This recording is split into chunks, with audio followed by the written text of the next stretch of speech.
All right. Good morning, America. Good afternoon, Europe, Africa. Good evening, Asia and Australasia. And welcome the world to join this. This is the seventh session of the ISRT Facebook Live.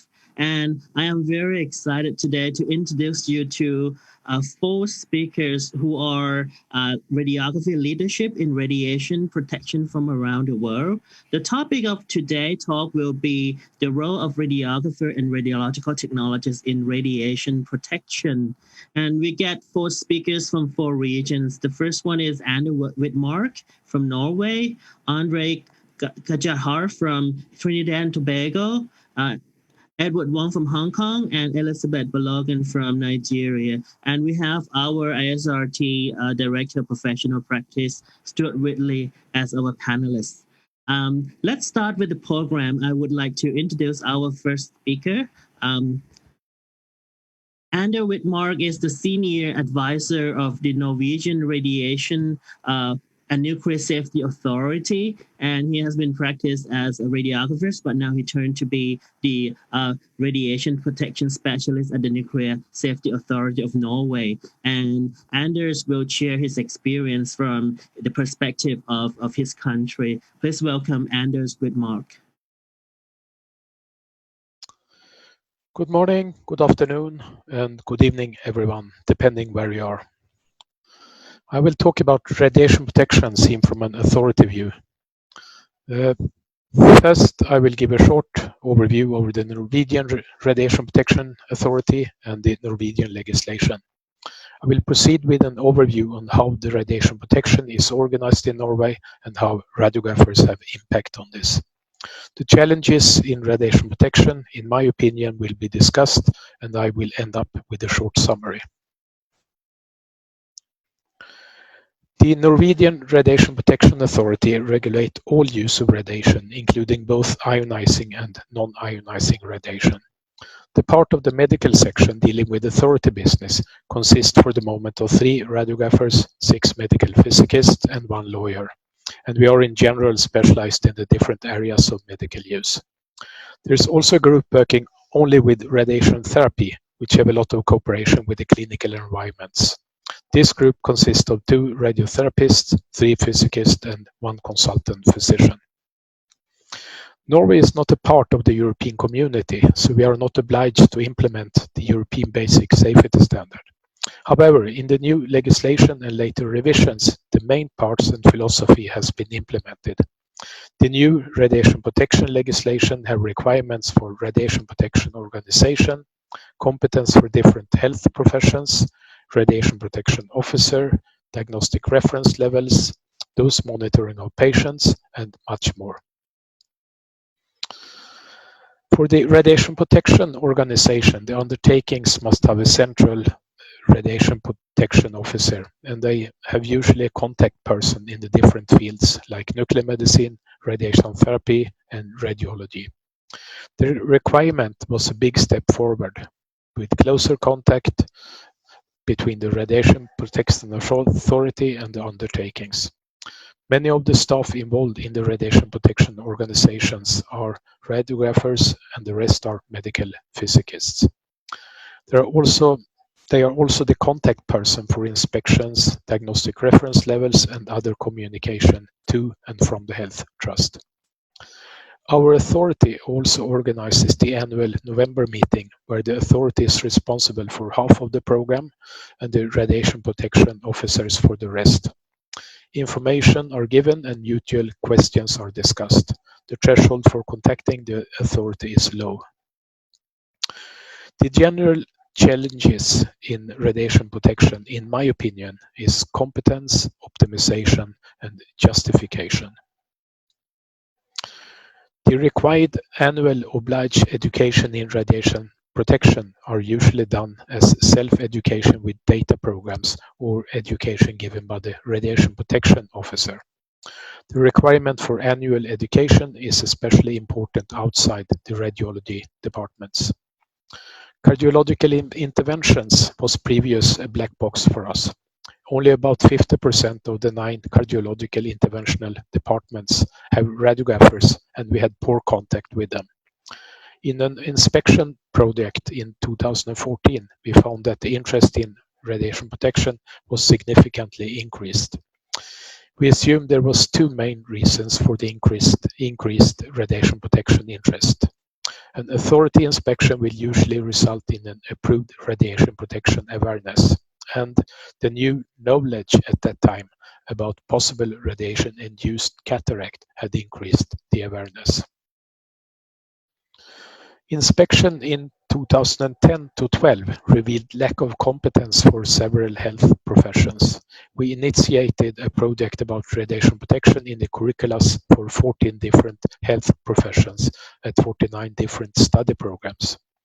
Data were collected about the content and scope of radiation protection in the different curriculums and compared with suggestions proposed by ICRP and European Commission. The results showed that there were variations between educational institutions in the content and scope of radiation protection for the same health professions. Also, that the curricula for radiographers, nuclear medicine physicians, and professions in dental health service were in line with international recommendations. There are in general a large possibility for optimization of patient radiation doses. High patient doses are usually depending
with the energies used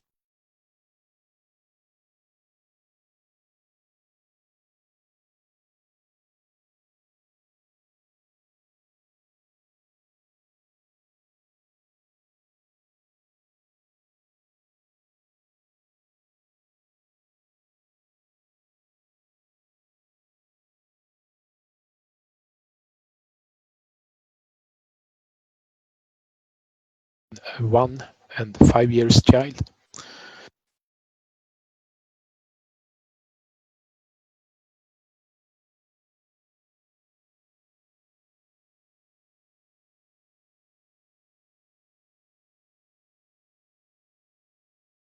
Increase the statistical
one that have personal contact with the patient during the radiological procedure, and it's important for radiographer to read and check the referral with the patient and consider the appropriateness of the procedure. When I discuss the justification with radiologists during inspections, they often guess that about 20 to 25% of the examinations are unjustified. This is not solely a radiation protection problem, but also an economic and logistic problem, because people in need for an examination may have to wait in a long queue. However, this is a typical Western problem. In many developing countries, it's taking too few examinations because of poor access to medical facilities, poor knowledge, can't read the symptoms, for example, or can't afford the examination. I worked in Nepal for 1 year in 2012, and the access and knowledge were a problem, especially in the rural areas. So, to come up with a summary, radiographers play an important role in radiation protection in medical use. Radiographers have an important role in education, optimization, and justification. In Europe, have the European Federation of Radiographers Society gained increased recognition among the other health professional organizations. European Federation of Radiographers Society are involved in many European-funded projects in Europe. Thank you very much.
All right.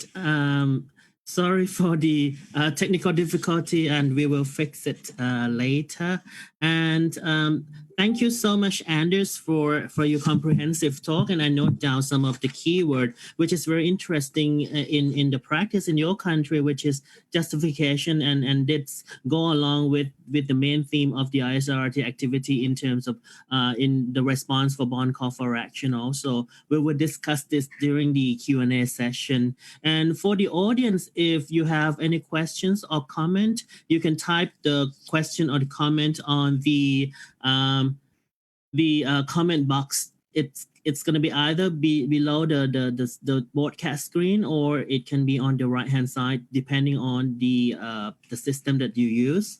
And I would like to introduce the second speaker for today. We have the expert radiographer from Trinidad and Tobago, Andre Kajahar, and he's a radiographer, 3 nuclear medicine technologist, also PET-CT technologist, cyclotron operator, pharmaceutical synthesis and dispensing. And I would like everyone to hear a very good experience from you, Andre. Please go ahead. Hello everybody, my name is Andre Gashda and I'll be presenting today. Alright, so I'm a practicing radiographer and nuclear medicine technologist from Trinidad and Tobago. This twin island country is the southernmost country of the Caribbean, located in the West Indies. Trinidad and Tobago is situated between 10 degrees 2 minutes and 11 degrees 12 minutes north latitude, and 60 degrees 30 minutes and 61 degrees 56 minutes west longitude. It is bordered with the Caribbean Sea to the north, the Atlantic Ocean to the east and south, and the Gulf of Paria to the west. So here's an image of where Trinidad and Tobago is. You can look on the bottom right hand side, and you see Trinidad and Tobago located there in the West Indies. Here's another image showing the population density by province. Alright, so in Trinidad we have 4 regional health authorities, and Tobago has 1. Each regional health authority or RG has multiple imaging modalities, including X-rays, CT, interventional radiology, mammography, mobile and theater radiography, dental radiography, ultrasound, and MRI. Only the North Central Regional Health Authority has a functioning nuclear medicine department at the moment, and bone mineral density services are expected to be offered at one of the public hospitals soon. BMD services are only offered in the private sector so far, as well as PET-CT services being offered in the private sector, and they offer services to both the public and the private sector. As radiographers, we are mandated to reduce the patient's exposure to ionizing and non-ionizing radiation, where we can maintain optimal image quality at the same time. This is to make sure we have a proper diagnosis of the patient's underlying condition. So, some of the methods that our radiographers employ in our practice to using ionizing radiation are divided into two categories. One is dose reduction to the area examined, and number two is dose reduction to the unexamined areas. So, under dose reduction to area examined, we have selecting the appropriate imaging modality, usually done after consultation with radiologist. So, to determine if the underlying pathology is can be shown on X-ray, ultrasound, nuclear medicine, MRI, etc., CT, etc. Number two, avoiding repeat examinations. So this is done by carefully positioning patient using correct exposure factors, each body part of projection. So adjusting the KVP, MA, MAS to suit, making sure the correct cassette, digital or computerized radiography system is selected and in place correctly under over the patient or the body part. Number three, tailor exams. So where it's required positions, projections, or additional projections, these are warranted depending on the patient's pathology or what is being examined. The exposure factors, again, KVP, MA, MAS, and sequence timing of uptake of contrast or radiopharmaceuticals in implements. In CT, helical versus sequential imaging to reduce the patient exposure as far as possible. Number four, use appropriate film screen combinations where it's still being used. So slower screens for higher quality, usually higher exposure, and faster screens for lower quality, usually requires a lower exposure to the patient. Number five, using adequate filtration. So adding 0.1 millimeter copper will reduce the dose by 15 to 20% by filtering out the soft radiation, or soft wave radiation. For pediatric patients, the use of 0.3 millimeters copper is employed.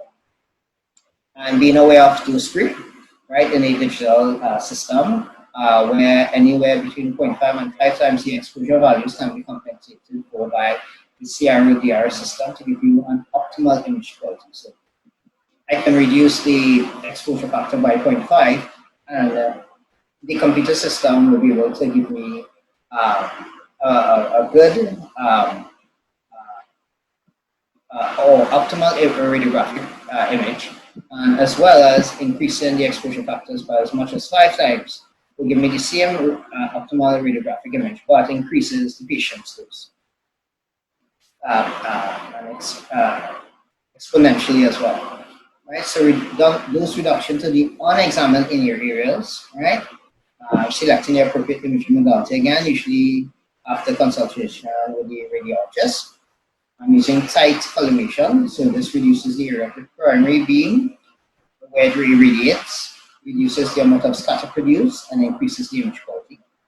Number three, immobilizing the patients properly. This reduces the need for repeat exposures, reduces the amount of tissues irradiated, and increases the image quality. Number four, selecting the proper positioning of the patient. Reduces the need for repeat exposures again, optimally shows the anatomy or physiology that's required, and can separate overlying structures in 2D imaging, so an oblique that separates structures, it also increases the image quality for what is required. The use of thyroid or gonad shields, lead shielding, this significantly reduces the radiation exposure to these vital organs. And the use of lead sheets under the unexamined areas close to the primary beam can shield those areas from backscatter as well. Other ways to achieve dose reduction that's used by radiographers: so performing regular QA and QC checks on radiological equipment with the help and the advice of a medical physicist where available. Informing the radiologist and the radiation protection officer where available in case of an accident or incident in the radiological department. Right? Radiation protection as part of the education and training of radiographers here in Trinidad and Tobago. They cover in the program basic physics, mathematics, and biology for radiation protection, radiation sources of exposure, interactions of radiation with matter, dosimetric quantities and units, biological effects of ionizing radiation, and occupational radiation protection in diagnostic imaging. The current situation on law and regulation regarding radiation protection. We have the Ionizing Radiation Act of 2017 or the Ionizing Radiation Regulations of 2017. That's waiting to become law by an act of parliament here in Trinidad. So now it's a white paper before parliament waiting to be passed.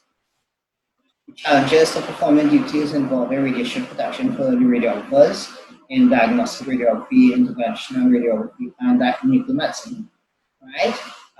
QA and QC programs vary from institution to institution or non-existent in many places. So there isn't a program that's used by all the regional health authorities that's the same for public and private institutions as well.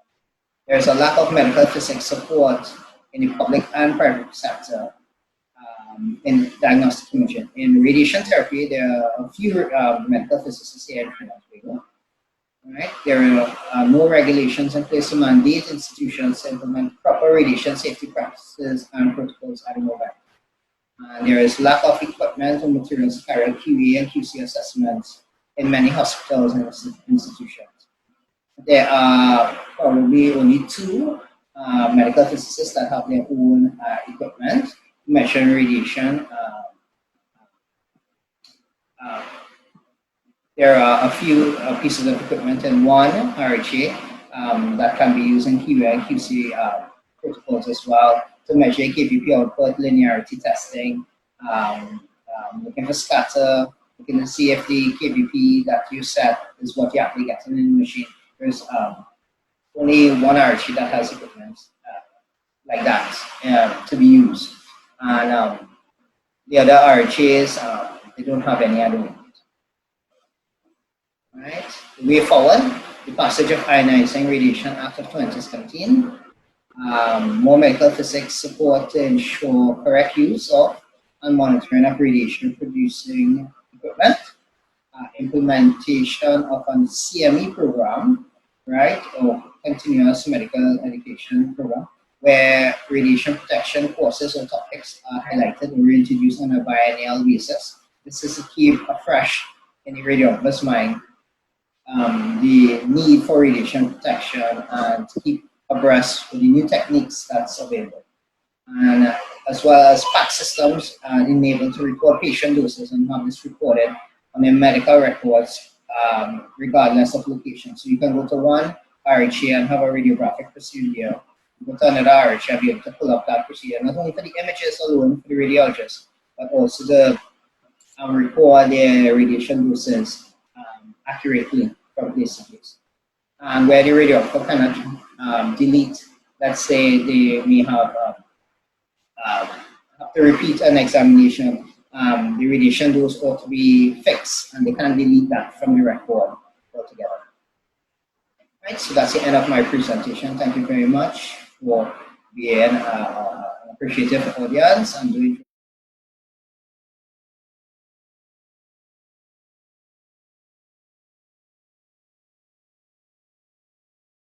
All right. Thank you very much, Andre, for your very, very comprehensive talk. I heard you point out several points about dose reduction, including the technique, the tuning, which may be a topic that we will discuss in detail later, maybe another webinar, and also the regulation, QA, QC, and so on. We will come back to you for the Q&A session. And I already got some questions from the audience already. And if you guys have more questions, please just type in the comments box so that I can take the question to the speakers after the first speaker finish her talk. And the next speaker, I would like to introduce Edward Wong. He is now General Secretary of Hong Kong Radiographers Association. He's my very good friend, and I know that he has a lot of experience in radiation protection. So, Edward, please go ahead to share your experience. Hello, dear friends and radiographers. I'm Edward Wong from Hong Kong Radiographers Association. Today, I will talk about the role of radiographers in radiation protection, particularly in Hong Kong. Radiation protection include radiation protection to patients during the examinations. And as a radiographer, we are mostly concerned about the justification, the optimization, and managing radiation protection for both staffs and public. Today, I will talk about the current situation and challenges in this area in Hong Kong. As you can see here, Hong Kong is a very small area. The blue area is Hong Kong. And we are in connection with China. These are the Greater Bay Area of China. Okay. Politically, before 1997, we are ruled by the United Kingdom. And after 1997, we are returned to China and have high autonomy and run as a special administrative region. For population, we have now 7 million or more. And our official language is Chinese as well as English. So please guess, take a guess. How many registered radiographers in Hong Kong? Yeah, we have around 2,500 altogether, including diagnostic and therapeutic radiographers in Hong Kong. As a Hong Kong citizen, we enjoy free medical services provided by the government through the organization called Hospital Authority. And there are totally 44 public hospitals. We are divided into 7 clusters in different colors, you can see here, and there are major hospitals in different clusters. For rich people, if they want to have faster examination queue, then they will go to private hospitals. We have total 11 of them, and there are also numerous imaging centers for X-ray and other radiological procedures. So the medical system is a traditional Western style because we follow the UK system. For education, since 1980s, Hong Kong Polytechnic University is the only institution that provides education for radiographers. And I am graduate in 1988. And currently, each year, we have 115 graduates of radiographers, including diagnostic and therapeutic streams. A few years ago, as the market need more radiation therapists, Tung Wah College also start training up radiation therapists, and they have 15 graduates each year. And it's very important that radiation protection is part of the curriculum in both institutions, in both educational institutions, and it's part of the curriculum, and it usually as a separate course. For regulation that concerned about radiation protection, there are 2 very important ordinances. The first one is the Supplementary Medical Professional Ordinance, SMP, which there is a organization called Radiographers Board, that govern all the licensing of practicing radiographers and radiation therapists. So if you want to work as a radiographer in Hong Kong, you need to have a license, and they are governing this licensee. Even a foreigner can register in Hong Kong after they fulfill certain criteria of registration. And there's another ordinance called Radiation Ordinance, and there's a radiation board that control the licensee of equipment and also the hospital venues. For example, they concern about the signage, the leakage of radiation. They concern about the licensee of the operation of irradiation apparatus, like X-ray equipment, X-ray machines, whether there's enough training. And also the licensing of radionuclide, like transportation of these radioactive sources. So this is a few of all the duties of this radiation board. And as a practicing radiographer, we need to follow the code of practice, which mainly follow the ALARA principle and also a local standard operational procedure. And more than 10 years ago, many hospitals in Hong Kong start their accreditation. So we follow two accreditation standards, the JCI International and also the ACHS from Australia. So they have certain criteria or regulation on radiation protection as well. So we are all concerned about radiation horrors for radiation protection because of the deterministic effects like this skin burn and also the stochastic effect, which will increase the cancer rate. So in the following slides, I will talk about all the three areas: the justification, optimization, and also the management of radiation protection. So I've talked about the local standard of operational procedures before. And you can see here there are two guidelines. One is the local rules in each hospital, and one is the clinical referral guidelines from the Hong Kong College of Radiologists. So these are two very important documents in a radiology department that they use or they follow. In every department, we have a radiation safety team.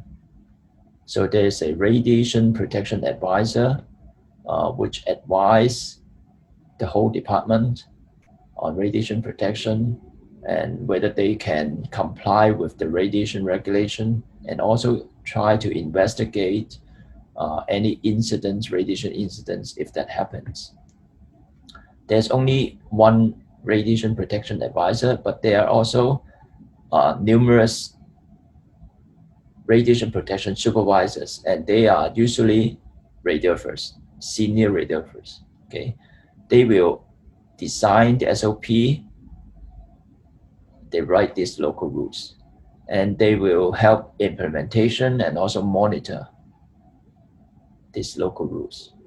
So we are like a team, and we are governed by some regulations. So this is part of the management of radiation protection.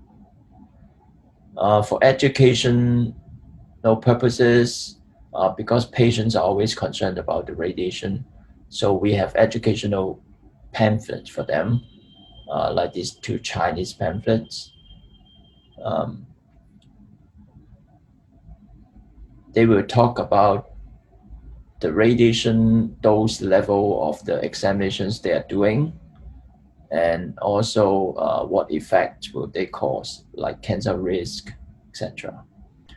So it's very important for you to understand the examination dose level of your institution. Also part of the management. We have different devices for measurement of radiation, like TLD chips for research, because we can put it in the random phantoms. The DAP dose area product for the dose in X-ray machines. Also various detectors and phantoms for usually the equipment measurement. And for radiographers, we have to wear a film badge, TLD, and this will monitor the staff dose. I can tell you that 95% of the radiographers in Hong Kong, they've got less than 1 millisievert in 2019. So it is quite a low radiation dose to staff. Okay, then I will talk about the justification. I will use 2 clinical referral scenarios to explain what happens in Hong Kong. So the first one, some ward clinicians may request a CT abdomen for a pregnant woman. So what happens? In Hong Kong, many hospitals, they have like senior radiographers in CT that will do the, they will receive all the requests and do the scheduling. So they will spot out also problematic referrals. And they will try to talk to the clinician and also inform the radiologist, okay? So as a result, the radiologist may talk to the clinician and suggest other examinations done that is so no radiation and can protect the baby. Another scenario we always encounter is like after 5 p.m., some referral from emergency department. So request a chest X-ray and abdomen X-ray, ENS, erect and supine together for a patient like chest pain patient. As there's no radiologist at the time, the radiographer in charge will talk to the physician for the request and try to do like chest X-ray first. And if after talking to the physician, if the abdomen X-ray is required, then we will take the abdomen X-ray as well. But as you see, we will not take ENS altogether unless we see this result from the abdomen X-ray. So when there's obstruction and there's gas inside the colon, then we will do an erect abdomen. Okay, so we have the justification to protect the patient from excessive radiation request from non-experienced physicians in the emergency department.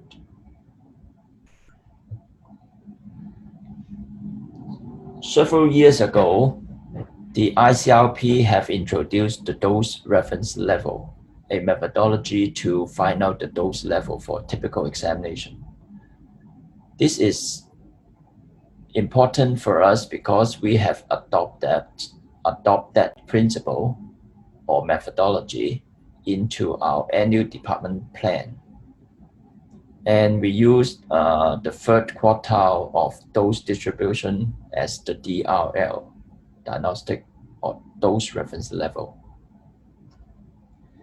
And this is very important methodology for optimization of radiation dose. A few examples will follow. The first one is the abdomen X-ray survey that we look into in 2010 for the entrance skin dose. So you can see here 7 hospitals from hospital authority take part, and the entrance skin dose of supine abdomen is taken, recorded, and we find out the third quartile which is the DRL for different hospitals from A to G. And you can see the green line, there are 2 hospitals have poor performance, hospital B and hospital G, hospital F, okay? They have higher dose reference level. So they have to find ways to improve or reduce the entrance skin dose for the abdomen X-ray after the findings. Another example is the CT abdomen and pelvis, DRL, that we make use, the dose measure we make use is dose length product. And this survey is taken in 2017. And there are altogether 17 departments participate. And you can see each department, there are 2 color bar. One is pre-contrast scan, and the red one is post-contrast scan. So when compare the pre-contrast scan, we can see a few hospitals, they are even double the other hospitals. So like B have 800 milligrade cm, while A only 400 something. So you can see the differences in the performance of different departments, okay, on the same examination. And we know that 3rd quartile, or the DRL, in all these departments as a whole is 683.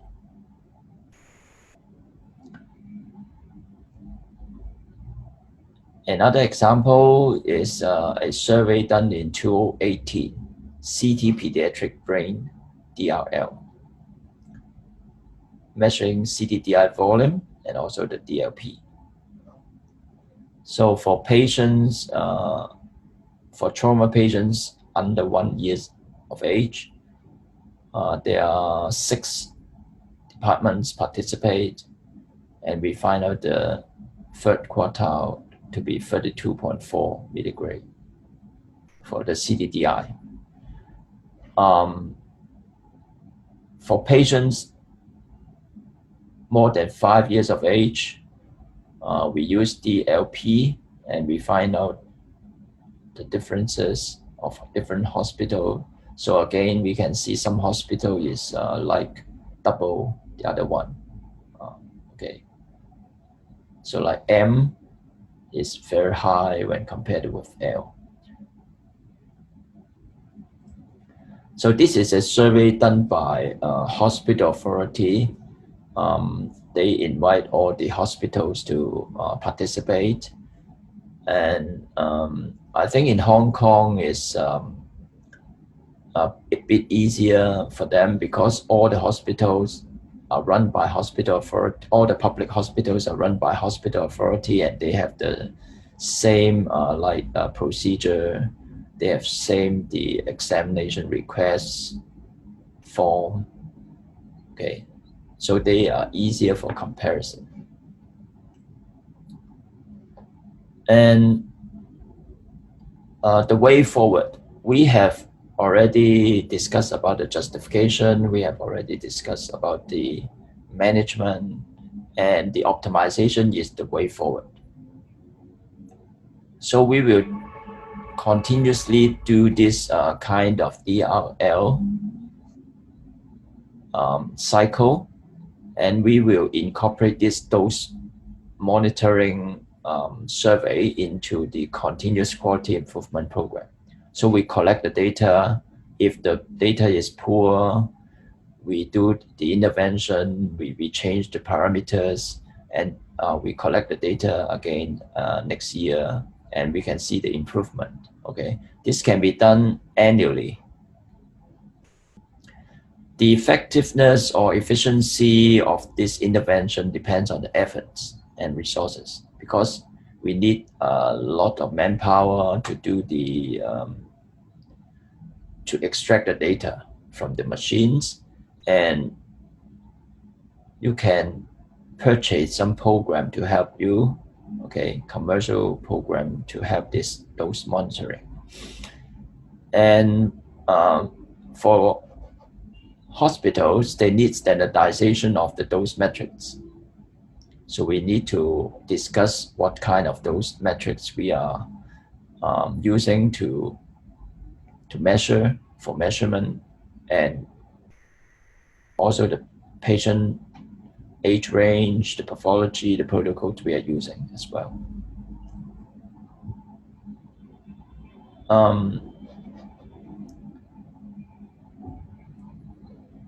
And I think that's all for my presentation, and questions are welcome. Thank you for attention.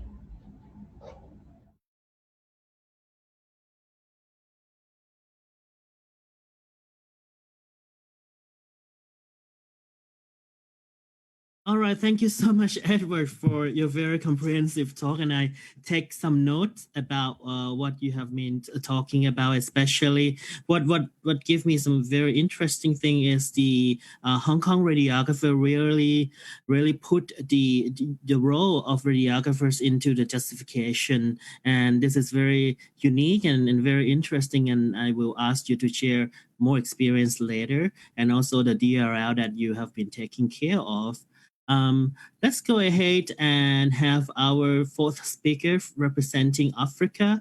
We have Elizabeth Balogan, and she is Assistant Director of Radiography, and also she is ISRT Regional Coordinator for Professional Practice Africa.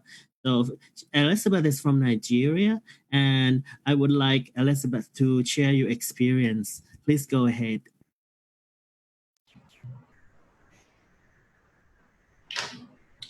Good morning, ladies and gentlemen. I want to appreciate the ISRT board for giving me this opportunity to do this morning, this afternoon rather, or whatever time you are. Today is the 7th webinar, and as radiographers, we shall be talking about something that we're very passionate about and has a lot to do with the practice of our profession. My name is Elizabeth Balogun, and we'll be discussing the role of radiographers in radiation protection today. These are my outlines. There are just a few of them.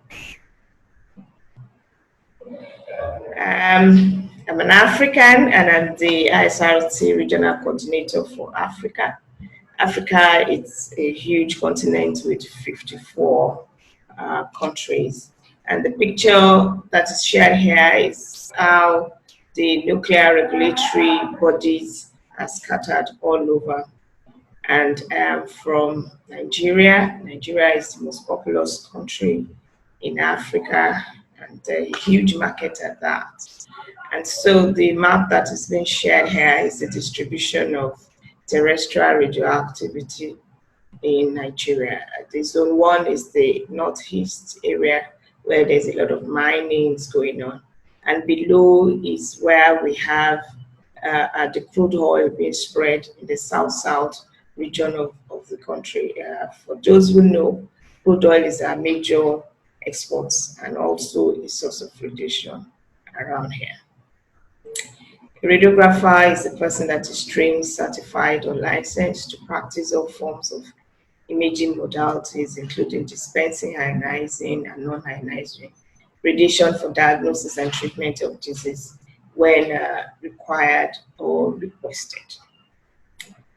So, the sweet topic we're talking about today is radiation protection, and we need to remind ourselves of the definition. Radiation protection is defined by the International Atomic Energy Agency, IAEA, as the protection of people from harmful effects of exposure to ionizing radiation. And the means for achieving this exposure can be from source of radiation external to the human body, like in X-rays, general X-rays, CT, therapy, radiotherapy, or due to the internal radiation caused by the ingestion of radioactive contamination, as we see in nuclear medicine. So, Radiation protection is also a term applied to the concept, requirements, technologies, and operations related to protection of people. And who are these people? Radiation workers, members of the public, and patients undergoing radiation diagnosis and therapy against the harmful effects of ionizing radiation. So, what are these radiation? We just take ourselves through the electromagnetic spectrum once again, where we have the radiation spread from the high wavelength to the low, from the high frequency to the low. And here, from when we move away from the visible light, we come into the more penetrating waves, the ultraviolet, the X-rays, and the gamma rays, which are not seen by the eyes. They cannot be seen sometimes. They don't have a smell. You cannot even feel them immediately. And so if people are not aware, they just get, or we don't protect people, they are harmful. They could penetrate deep into the body, but then they cannot be seen or smell. So radiation is omnipresent. Radiation is everywhere and all around us. I talk about the external and the internal, which is also applicable to our environment. For the external, we have the terrestrial, we have the cosmic rays from the atmosphere, and we also have the internal from the plants, from the food we eat. If you eat like 10 fingers of bananas, you're getting like 0.01 milligram of radiation, which is from the potassium 40 that is there. So radiation is everywhere. But the one we're concerned about is the one that we use in medicine, in healthcare, which is just about 14%, where we have the background radiation to be as high as 86% of the total radiation that people are being exposed to. And these ones too could be external or internal. And this radiation, the sources are from computed radiography, interventional radiology, radiography fluoroscopy, from the CHAM, from the mammography, from DEXA, from dental, from the cobalt 60, the LINAC, and the dental IOPA machines, which we use every day and we are familiar with, dispensing ionizing radiation. So, what's the scope of practice for us as radiographers? The scope of practice is for us to follow the safety precautions and guidelines that are laid down for us. And the first and the foremost is the proper training from person to person, from school, which is never enough. Even when you leave school and you get to work, you need to be trained and retrained on analytic X-ray machines all the time. And for us to always protect ourselves, where are dosimeters, where we can be able to know, oh, how much have we given, how much have we gotten ourselves. We should be able to monitor radiation of newly installed machines, especially before and after modifying the machine for special experiments. We should check our shielding before turning the unit on, and never assume a unit was left in a safe working condition by the previous user. You must check and check again by yourself. And that only personnel who are required for X-ray procedures are present in the room, or even during training. Probably you just acquired a new machine and you're being trained, you'll be sure that only personnel are there. So for the purpose of dose limitation, for the purpose of protection, the ICRP has divided the population which we need to protect in the course of doing our work into three groups, who are the patients, the radiation workers, and the general public. For the patients, their investigations involving patients are divided into 4 subgroups. The examinations directly associated with illness, the systemic examination, such as periodic health checks, examinations for occupational, medical, legal, or insurance policy. For examination directly associated with illness, there are no set dose limits. What we look out for is to be sure that the benefit at all times outweighs the risk. Where I will also want us to remind ourselves today is those systematic examinations for periodic health checks. If they are not necessary, don't do it. Let's always be there, such as school exams, medical exams, routine checks, and all that. You have to be sure they are necessary before they are dispensed. And for examinations for medical research, most often than not, these are done in retrospective, where they are already done because that patient is actually healed or needed them, and then you look at the findings over time. For instance, we're still going through the pandemic, and there's been a lot of paper being churned out about the CT findings in CT chest for COVID-19 positive patients. It's not as if we just recruit these patients and bring them on and started exposing them to ionizing radiations, but they came as a result of the illness. We did their CT x-rays and then get them checked. As a radiographer and as a radiation worker, I will say again and again, in practice, to protect ourselves from radiation is just adequate training and training and training again.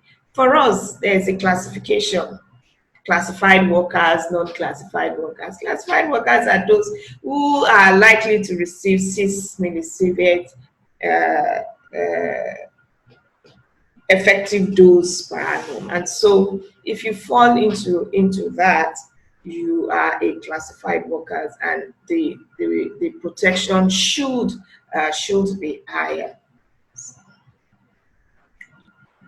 The ICRP also publishes data not only on radiation dose, but on general recommendations for dose limits and limitation based on the following general principles. For us as radiographers, every dispensation of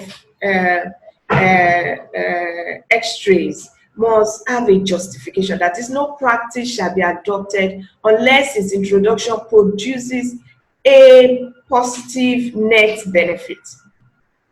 Optimization: all exposure shall be kept as low as reasonably practicable, which is alarm, taking economic and social factors into account.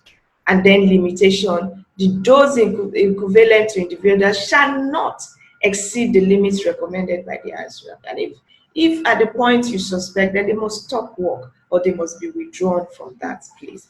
And as radiation workers, we must know our equipment in and out and protect them. For the general public, this includes everyone who is not receiving a radiation dose, either as a patient or as a radiation worker, but who may be exposed inadvertently. For example, someone in the surgery waiting. But these are usually taken care of by the way and where we site our departments. They are usually taken away from other departments and mostly in isolated areas. So we don't just get people exposed inadvertently. So to control ionizing radiation, there's a catch. That catch is time, distance, and shielding, where we minimize exposure time, we keep further away people from a radiation distance, and the shielding, where you make sure that whatever type of radiation is being produced, we know what can stop them. Is it alpha, is it beta, or gamma radiation? Can all be stopped by different thickness of absorbers. So we use this at all times and stay behind the shielding even when we are attending to our patients. So the scope of practice in Nigeria. Nigeria has gone from hospital-based training of radiographers to university-based training, where radiographers spend 5 years in the university and get certified after their 5 years and passing all their examinations. Then they go ahead to register with the Radiographers Registration Board of Nigeria, which keeps monitoring them and keeping them in check, making sure they are licensed, they do their CPD as often as they need to do it. The Radiographers Registration Board of Nigeria is actually the one that monitors and controls the practice of personnel and individual, while the Nigerian Nuclear Regulatory Authority ensures best practices and protection of life, especially the public, the siting of all these places. Radiation protection, education, and training, like I said, we have 8 universities, still counting, and 3 private universities offering radiography training in Nigeria at undergraduate level and postgraduate level, as well as CPD purposes. So from the undergraduates, we make sure that these students are exposed to radiation protection, radiation physics, radiobiology from 200 level. Some at 300 level, but some start as early as 200 level after their preliminary sciences. And they take these as exams, and it's a must pass exam. In those days when we are training, when you answer some questions and they see it as dangerous practice, you are made to repeat the year.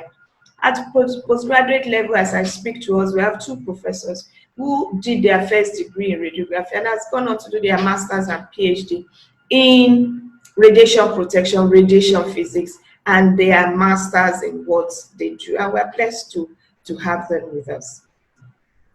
So regulations generally in Africa, we have the Forum of Nuclear Regulatory Bodies in Africa, FNRBA, that has 37 members. What this means is that in these 37 countries of the African continent, we have a nuclear regulatory authority that checks the X-rays, the radiation, and how people should be protected.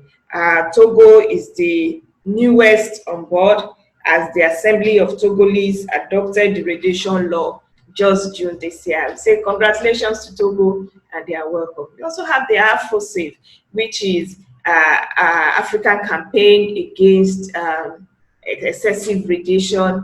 AfroSafe was established in Kenya in 2015, and it has gone round most of the continent in Africa. Nationally, like I said, we have the Nigerian Nuclear Regulatory Authority, and professionally, we have the Radiographers Registration Board of Nigeria that monitors personnel and regulates them. So, what are the challenges we have found? One, importation of radiographic equipment. We don't produce locally, so all the equipment we use are imported, generally in Africa, and sometimes they just dump them, you know. And you talk about, oh, do not use machines with lifespan of more than 10 years, but you keep finding these things even on our soil. We also have the challenge of integration into the healthcare team, where the radiographer is usually buried in their work and don't connect with other healthcare team. I find that a lot in my environment and in Africa at large. We also have issue of research funding. African radiographers are highly cerebral. They could do loads of things. We still have struggle with a lot of DRLs in Africa, where we are made to just use those ones that have been done and may not really be applicable because of our culture, because of our lifestyle. And so we need to do things for ourselves that are peculiar to ourselves and know what really works for us. So what's the way forward? Well, I think big, and I think local manufacturing of equipment or domicile equipment manufacturers will help in Africa, where you can easily get newer equipment at all times and when you need them. Although the government in Nigeria has started what is known as public-private participation, where you have people, business people invest in radiological equipment and employ radiographers. And this has helped us to have access to some newer equipment that would not have been available for us. Empowering researchers, empowering people who are highly cerebral to do what they need to do. And also being a team player. As a radiographer, you don't hide yourself. You're a part of the healthcare team. Make your impact felt anywhere you find yourself and discuss generally. Find out what they do, tell them what to do, and then you can move on forward. Passion and commitment to the profession of radiography.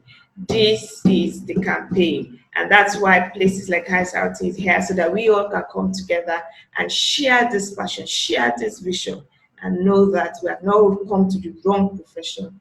Radiography is a beautiful and evolving profession. These are my references. Thank you, ISRT. Thank you, Africa. Thank you, the Association of Radiographers of Nigeria. Thank you all for listening to this lecture. Bye.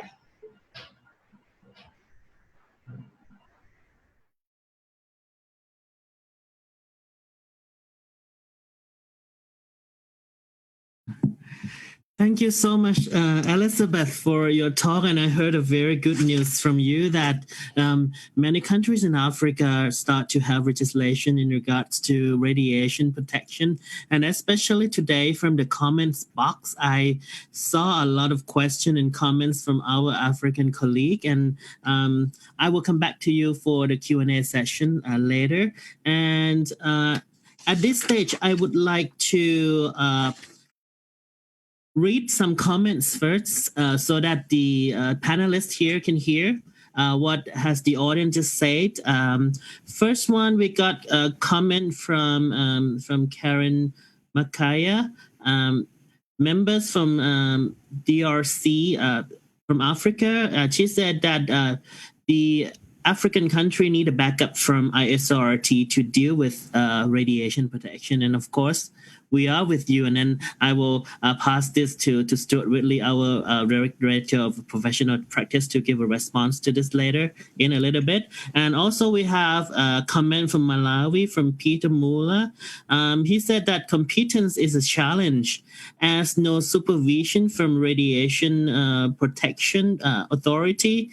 But however, in his country, the Radiation Control Directorate has just started, but still wait to be fully function. So I think I would like to have our panelists from ISRT, Stuart Whitley, first give response about what have ISRT done in regards of international standard or documentation in regards to radiation protection. Just let the audience know what have we done so far, Stuart. Thank you, Napapong. Well, over the years, ISRT have cooperated with the International Atomic Energy Authority. We've been involved in quite a number of committees raising the radiographer's voice, so that particularly when matters are arising relating to safety matters and safety culture, we have been instrumental in giving guidance. Additionally, when we get documents such as the International Basic Safety Standards, we contribute greatly to their publication, and there are quite a number of board members associated with reading these documents and putting across the practical radiographer's voice, because at the end of the day, we're the frontline workers and we are the gatekeepers, and so we work as a team with physicists and with radiologists, and hopefully whenever the international documents are produced, and there's a range of those right across different topics, we are recognised for our input. But then when it comes down to the individual countries, then it's up to the regional people to get involved and to raise the stakes for radiographer's voice. And like one good example is the justification process, and we've been instrumental in developing an algorithm for justification, very much putting the radiographer who can work as a practitioner involved in many countries and being the gatekeeper. So I hope that answers, it gives a flavour of what we're actually doing. But believe you me, we're extremely busy in undertaking various research and various documentation analysis. Thank you, Napapong. All right, Stuart, you give a very good answer, so that I think the audience are satisfied with this. But again, I will come back to you later in regards to another questions.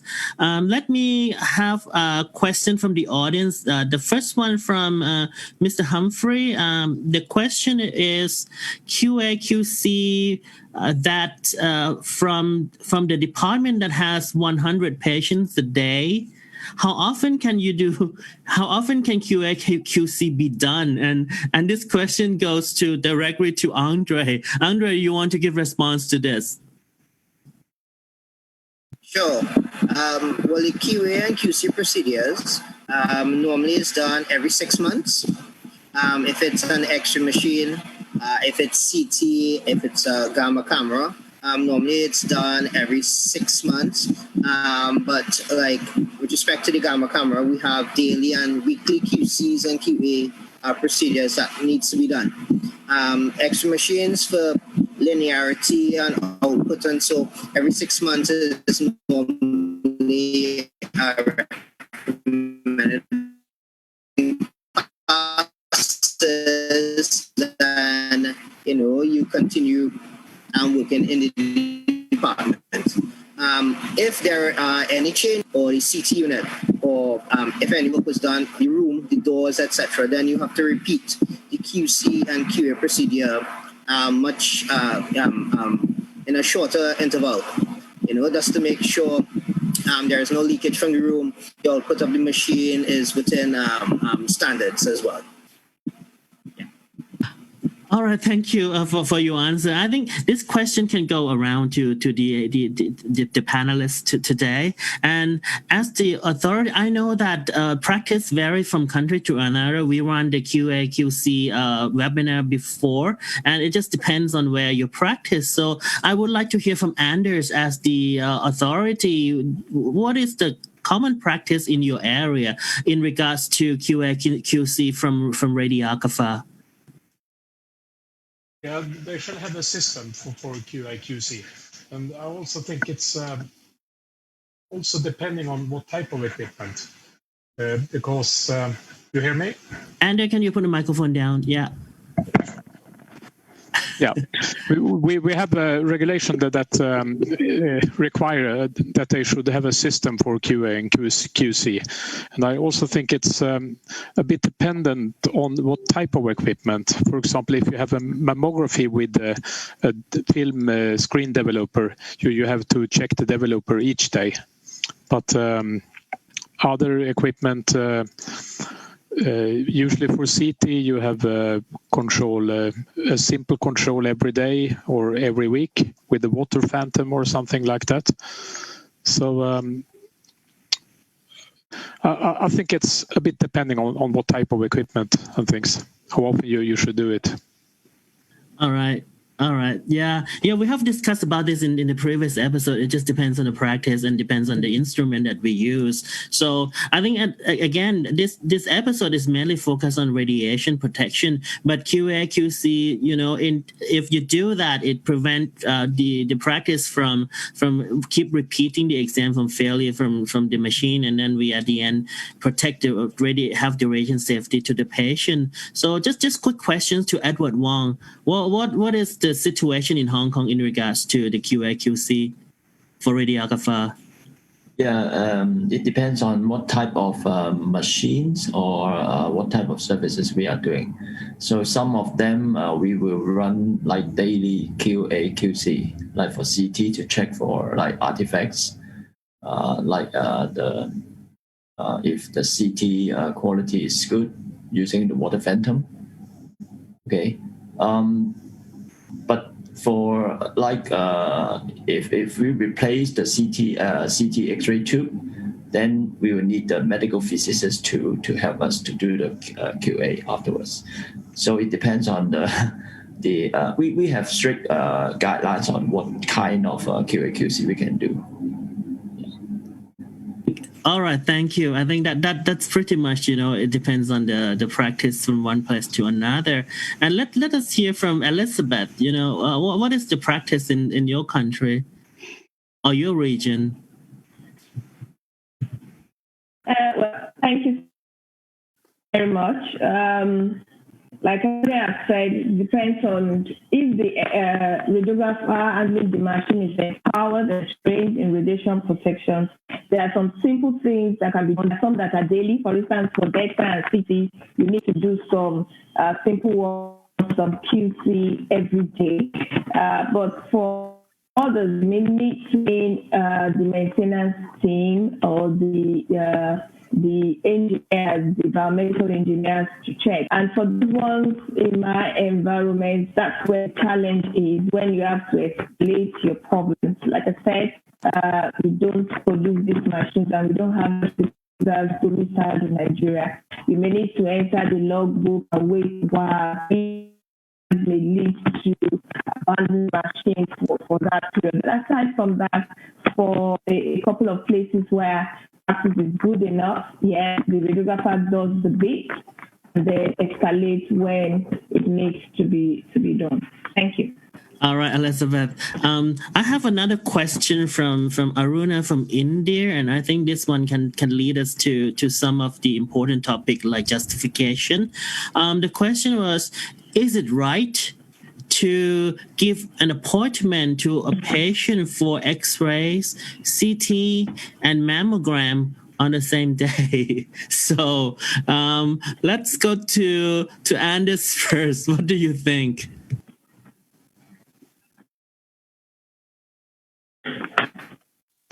If they can manage it in the department, I can't see any problem. But of course, it should be justified. All right, that's good. And next we go to Andre. What's your practice there in your country? If the referral doctors want to do it, and then the department manager or someone who managed the exam wants to do everything in one day. Right.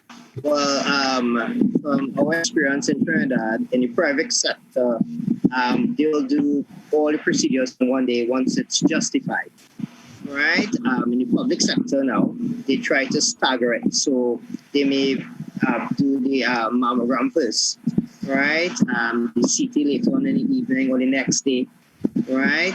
Just to give the body that time period where it can kind of recover from the radiation dose. But once it's justified, all can be done in the same day. But again, the radiographer will discuss it with the radiologist first, before even giving them an appointment, to do these procedures. Yeah. All right, thank you. And let's move to Edward. What's your opinion on this, or your common practice? You do this in Hong Kong? Yeah, thank you for the question. In Hong Kong, I can see some people will do some health check. So they want to go to the hospital only once for all the examination. It is very common. So they will do all the examination like mammogram, chest X-ray, CT, or even though fluoroscopy at the same day. Yeah.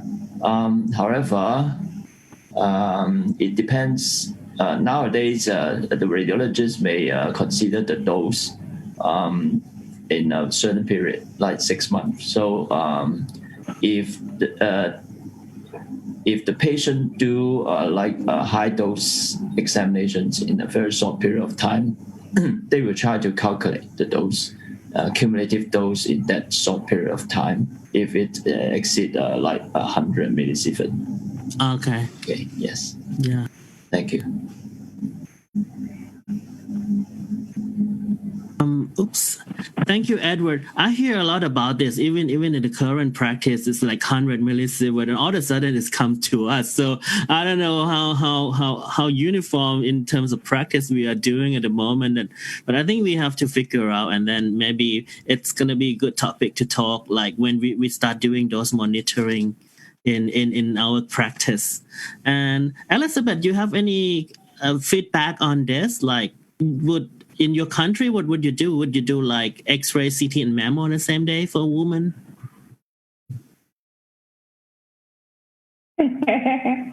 Well, there's a particular challenge which I didn't really discuss, and that's the fact that people pay for examinations out of pocket. It's not all insurance, and so when the sick patient come and they probably save up and have their money, you don't want them to go back with their money. So what you do, you cost it, you allow them to pay, and then you now give appointment for one or the other and spread it. But sometimes in a private setting where you also don't want to lose the confidence of your patient, sometimes they may just go ahead, but it is not encouraged. You'd rather book, especially when it is CT and you're also going to give contracts and all that. So I wouldn't say it will be done in one day, but the request may be honored and the patient may be made to pay for them, and then appointments are given for the days to actually do you don't want the patient to go and say, I don't have money another time to do this same thing. But we're also looking at insurance and other ways of paying for these examinations to make it easier for both the practitioners and the patient, especially when it comes to safety. Thank you. All right, thank you. And looks like we have a lot of fans from Africa today. I saw a lot of questions from your colleague. And one more question from Africa, from Peter Mola from Malawi. The question was, can radiographer do quarterly QC tests where there is no medical physicist and there is no functional regulatory requirement? So this is pretty tricky question. Maybe I go to Stuart first as the international representative, as the director of professional practice from ISRT. I think that's quite acceptable. Just at the moment, well, over the past 3 or 4 years, we've been working with the IEA in producing a quality control, quality assurance document, which initially was going to be earmarked for Eastern European countries, and that is progressing quite well, and it's in its final stages, and it sets out the tests which normally would be undertaken by radiographers, and which ones would normally be undertaken by physicists, the sort of the A and the B type tests. But a lot of it will depend on the equipment that is available. So there will be some tests that radiographers can do and some tests that physicists can do, but that will be limited by the equipment. So there has to be a workaround. But one of the things which we haven't mentioned today, which I think is extremely important, in addition to the quality assurance test, we should be looking at reject analysis. And understanding if there are training needs in the department. So I think the two things go hand in hand. But certainly, yes, provided that the radiographer has the skills and the abilities and equipment and they're trained to do it, I think it's extremely important. But they need help and support in doing it and recognition for what they're doing as well. Because best not doing something badly than not doing it. All right, thank you. But hopefully we will wait on this document that may come out later this year. But there are plenty of good materials around which we can point people to. Yeah, and I think that this problem exists in certain part of the world, especially in Africa and certain part of Asia, and maybe in South America also, where they don't really have access to the QC equipment or the personnel who has expertise to come. So extended role of radiographers, where we have like 500,000 of us worldwide, we may be able to step up to help the service to the patient to lead to the radiation safety at the end. So let's go back to different part of the world. I know that we are so different. Let's hear from Anders. Yeah, what's your response to this? Yes, yeah. First, I totally agree with Stuart. Also, I think, especially if you come to rural places, it's usually less complicated equipment, and you can do a lot of checks with it. For example, radiation light centering. So that the radiation is on the same place as the light, and the central X-ray beam and things like that. So yes. Thank you. All right, good answer. And let's move to Andre. What is your response to this? The radiographer can do a lot of the QA and QC checks, depending on if they have access to the equipment or not. And then the results from these tests are always forwarded to the medical physicist for confirmation. So we always try to do things involving more than one person just for verification of the results, And as Anders said, some things a radiographer could do, especially if you don't have a medical physicist on board, something as collimation, centering, etc. We can do that. When we were students, we used to have the step wedge that we'll expose and look at the processing conditions and so for ourselves as well, and keep it in our logbook. So if there is something that's coming out of a normal range, then we can alert whether it's the biomedical department. Okay, something probably needs to be checked or replaced. So the radiographers can get involved, but they must get that necessary training before attempting some of the QA and QC procedures. All right, thank you, Andre. Let's move to Edward, where you practice from a well-developed health system. What is your response to this? I support radiographer can extend our role to help some of the QC, QA processes. But I also support Andre that we need the training for this kind of work. Actually, like my university, they are preparing some course like medical physicist course for radiographers. So after some training, actually we can help the radiographer, the medical physicist to do some of the jobs. I think yes, support. Okay, and back to the area where the question comes from. Elizabeth, what is your response? This is the question from your colleague in Africa.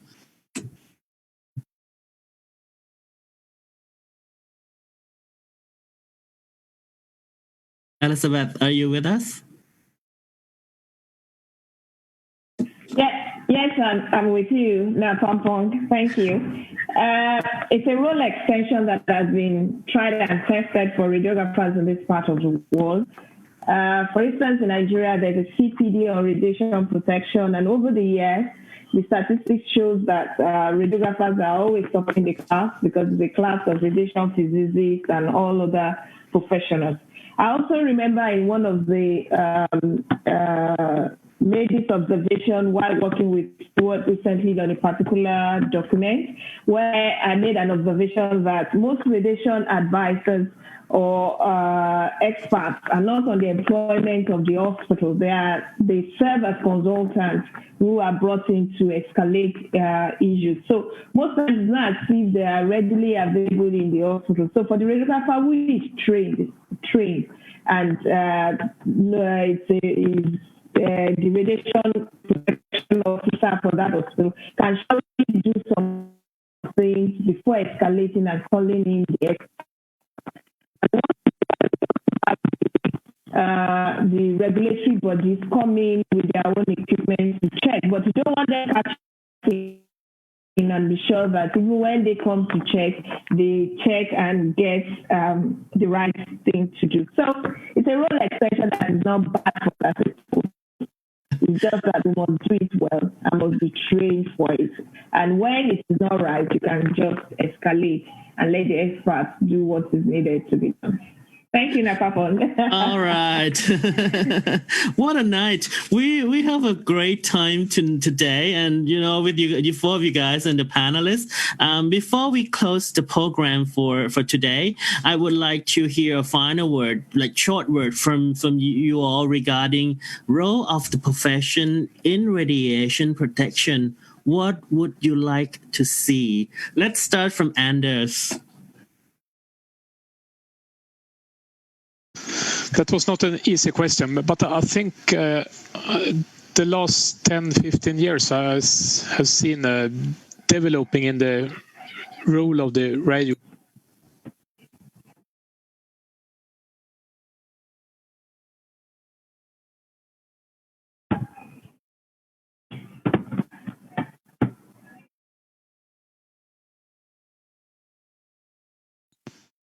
Yes, as I said, it's a tricky question, but the last 10, 15 years, I have seen the role of the radiographers have been increased remarkable, especially in European funded projects, in the International Atomic Energy Agency and other platforms. So I think that they are playing a good game with the other health professions today, at least in Europe. All right. Okay, thank you, Anders. And let's move to Andre. Do you have anything to say? Sure. Well, the role of radiographers is evolving from day to day. And yes, we can get involved directly in radiation protection and implementing measures, but we need to have a common place where radiographers will be allowed to do certain things based on whether it's experience, whether it's training, like in nuclear medicine. In our department, we always try to give a lower dose than what is recommended and increase the scanning time, let's say, because the gamma camera does not give off any radiation. We reduce the overall dose to the patient, increasing how much fluid intake they get to get rid of the radioactive material, things like that, like what we were talking about earlier. Giving a patient multiple doses within the same day.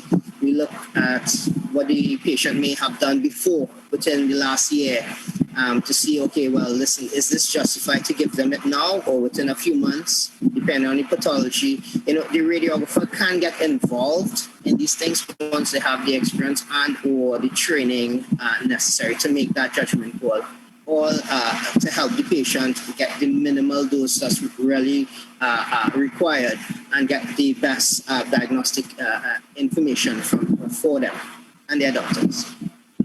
All right, thank you, Andre. And let's hear what Edward has to say.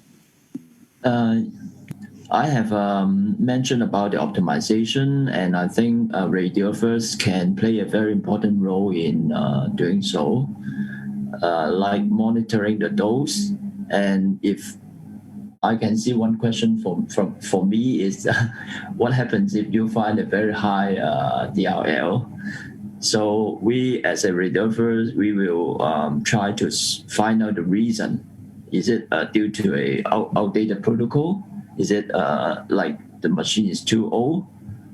We need a lot of investigation in this area, and afterwards, after we find out the reason, we can help to intervene and try to like change some parameters so that we can have a better dose level. I think we can play a very important role in this area. Thank you. All right, thank you. I do agree with you. Dose monitoring is coming along the way, especially in this part of the world. And let's get back to Elizabeth.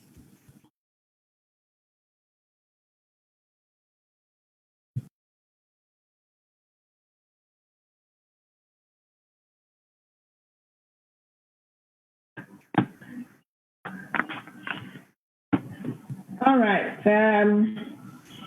For me, our role is to, one, be assertive in our job, especially when it has to do with protecting our patients and protecting the general public. That's why I came from the point of view of the background radiation. Those may not be controllable, but for the one we use in medicine, it's controllable. So we should, as much as possible, not give when it is not necessary. I'm still very passionate about the routine exams. In Africa, we still do chest x-rays for people who are about to get into school, for people who just got employed. And I know a lot of African countries have been able to eradicate tuberculosis, which is usually the fear. And I think over time we should be able to discourage this, although most times they are ordered, they are requested. When it is not beneficial, when it is not necessary, why give it? So as a professional, let's be assertive, let's talk more, let's educate more, and let's do what we need to do to show that we're really doing our work and doing the best for the society we find ourselves. Thank you, Napapon. Oh, thank you, Elizabeth. It's been enjoying to have you here with us. And let's move to the IRT Professional Practice Director, Stuart Whitley. Thank you, Napapon. We must remember we're dealing with occupational dose as well, with the public as well as the patient. So the radiographer should rise to the occasion and be confident. Most of us are well trained nowadays. And I think most importantly, which is going to be WHO and IEA, big initiatives coming up soon, and that is be part and parcel of developing a safety culture within the departments where we work. We've got all the tools, we've got all the necessary education, but I think we've got to develop an environment in which every member of staff, from the manager downwards, participates in a safety culture environment, so that safety is always at the fore, and that every member of the team has not only a responsibility, but has something positively to actually contribute to it, even if it's just simply communication. And I think we should also educate the public. I think it's very important that we educate the public as to who we are and what radiographers do and what radiological technologists do, and that we are the gatekeepers within the hospital to radiation dose. So I think we've got an awful lot to contribute in terms of radiation protection to the patient, to the public, and most important, to ourselves and our colleagues. That's what I've got to say. Oh, thank you very much. I like what you say a lot, like not only the patient, for us and for the public also. All right. And I think our president is around, and I want our president, Donna Newman, to say something before we close the program for today. Donna? I just want to thank everybody for tuning in to our ISRT Facebook Live Session 7. I want to especially thank my subcommittee board members, Napapong, Yudapong, and Elaine Crump, for actually evolving this great idea, doing all the work of organizing it, creating the promotional stuff for it, and being available every 2 weeks for all this work. I think that our members have enjoyed it.